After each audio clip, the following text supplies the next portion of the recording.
Hi everyone, my name is Daniela. Welcome to Crafting with a Cocktail, where we make crafts and cocktails all in one segment. Today is part of the Fruity Summer Picnic Challenge, hosted by Savvy Crafts with Savannah and the Crafty Quinn. And so I will tell you a little bit more about that in just a little bit. But I wanted to jump right into today's drink, which is actually not a cocktail today. We are making, in light of our Fruity Summer Picnic Challenge, a fruit smoothie. So let's check that out and then we'll jump right into the DIYs. Cheers! We are making a pretty simple smoothie today. I've got ice in my blender. I'm tossing in a nice ripe banana, some fresh blueberries, of course, as much as you want. I'm not really measuring anything, just eyeballing it here. And I didn't have any fresh strawberries on hand, so I'm using some of those frozen ones that you get in a tub at the store. And so I'm just throwing those strawberries in there, a splash of almond milk, and blend. That is it. Super duper simple, but extremely delicious. Now, you could obviously make this with any sort of fruit you like. Sometimes I also throw in flaxseed for extra protein and fiber. There's so many ways to make a smoothie. This is just the route I went with today. I'm obsessed. Obsessed. We are making this watermelon picnic blanket. Do you guys see this? Also, yeah, there's like no grass in New Mexico, okay? I could not find a round cotton cloth anywhere.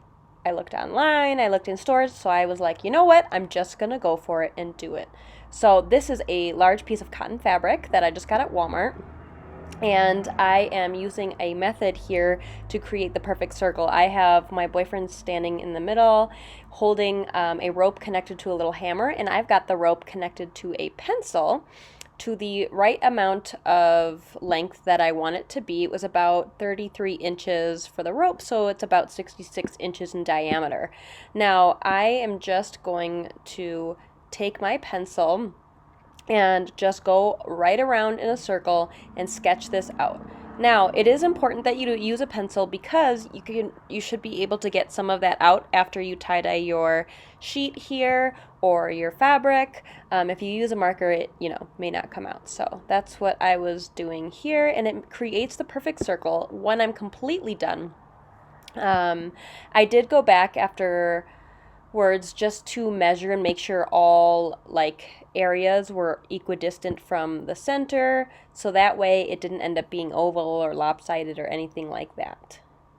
Obviously, how big you make yours will also depend on the size of the fabric you have, or if you have a spare sheet laying around, that would work too.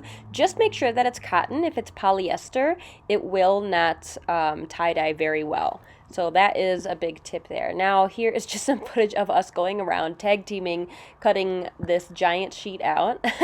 My boyfriend apparently thought he was a rock star, so that was cool. But anyways, it just made it so much easier for both of us to tackle this at one time. I'm using a rotary cutter, and he's just using some scissors.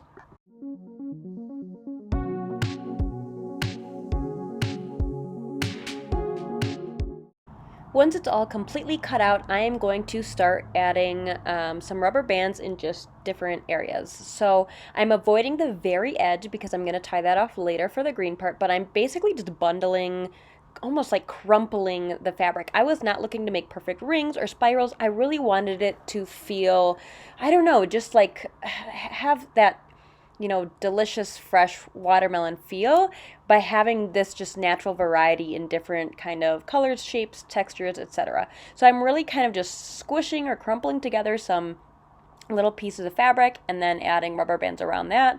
Every once in a while I add an extra rubber band around it. So I'm really kind of just playing with it here. No real technique. Again, just crumpling it together and then adding a rubber band.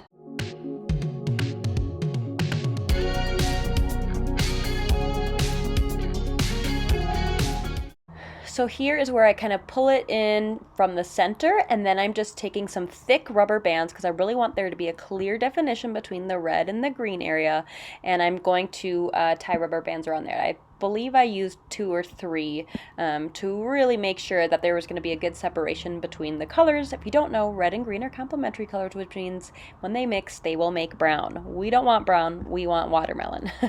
Now I'm just using some tie-dye here that I got. This is just a single pack, so it was just plain red, and I just got this at Walmart. I bought 2 just in case, but I actually ended up just needing 1, which was awesome. If you've never tie-dyed before, it comes with pigment in the bottle and you just add water, shake it up real good, and then you just cover whatever you want with the tie-dye. So again, I am doing all the areas I needed to. I did get my cloth slightly damp before doing this. It just helps the color to soak in a little bit better, but don't get it too wet or the whole thing's just going to turn one color and you won't have all those fun varieties and such. So just really trying to get red in all the right places, and then the rubber bands will do their work by keeping the red out in certain areas because it's nice and tight, and it'll create some really fun texture. By that I mean like visual texture or design. Design would be a more appropriate word. I am tying off that area with just a plastic grocery bag and then moving on to the green.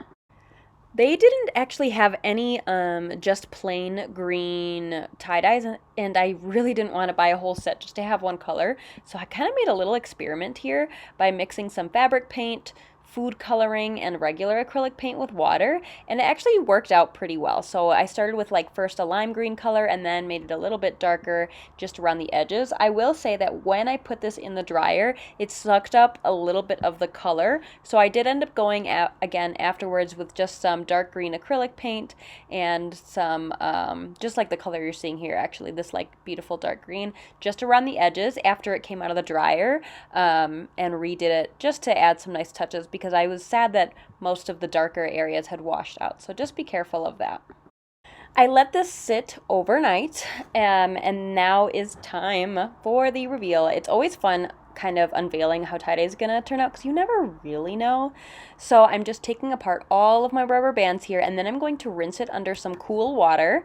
I think the cool water is just supposed to help it from sucking out too much dye. I don't know. But you're basically going to rinse it until most of the water comes out clear, and then I just threw mine in the dryer for a little bit. Like I said, the dryer for some reason did suck out a little bit of color. I'm not sure if that's normal. Maybe I shouldn't have thrown it in the dryer. Maybe I should have let it air dry.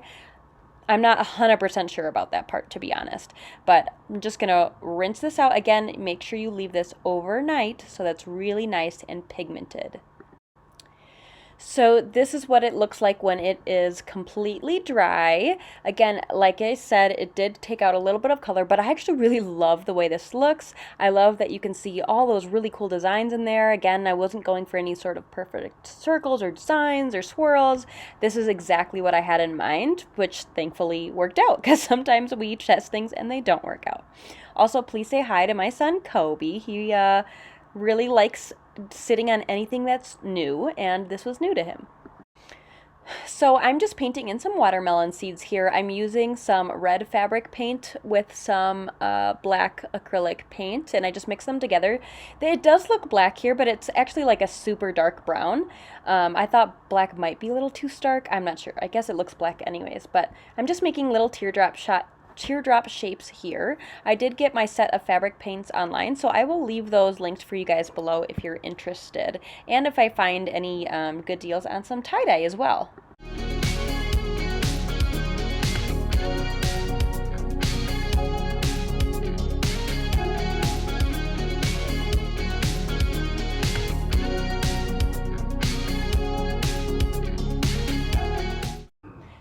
This has to be one of my favorite DIYs to date. I absolutely love the way this picnic blanket turned out. I also bought some fringes to add to the edges, but I actually kind of liked the raw edge, so I haven't added those. If they start to fray too much, maybe I'll add them, but this is perfect for a picnic. Speaking of which, here are the beautiful hosts of the Fruity Summer Picnic DIY Decor Challenge. I will leave the playlist link down below as well as both of their channels so you can check it all out. Next up, we are making a little fruit dish that's got some cherries on it. This is super simple and cute, but I just really wanted something to put on my picnic blanket. I wanted the two pieces to kind of be cohesive and go together. So I've got this dish that I got at Dollar Tree, and it's actually a garden dish, but it's just kind of perfect to hold fruit or something in it. And I'm going in with some craft paint. I also go in with acrylic paint, which you don't see here, but the craft paint was super transparent, so I do end up going in with some acrylic, like thicker, nice quality paint. as well because the craft acrylic was just not cutting it. I did end up going in and doing 2 layers of paint for each of them, and I'm doing some light cherries and dark cherries. So I've got a brighter color and then a darker burgundy color. I thought this would add some fun variety, and I actually really love how it turned out. So I'm glad I did 2 tones, but you could obviously make it all one if you wanted to. I'm basically making like a chubby heart shape that's rounded on the bottom instead of pointy. And that's basically how I'm making my cherries.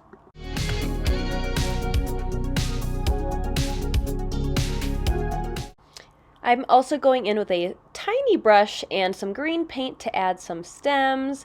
Now, you'll see here in a minute that I didn't connect all of my cherries. Some of them are just loose, so I just 1 or 2 cherries here and there.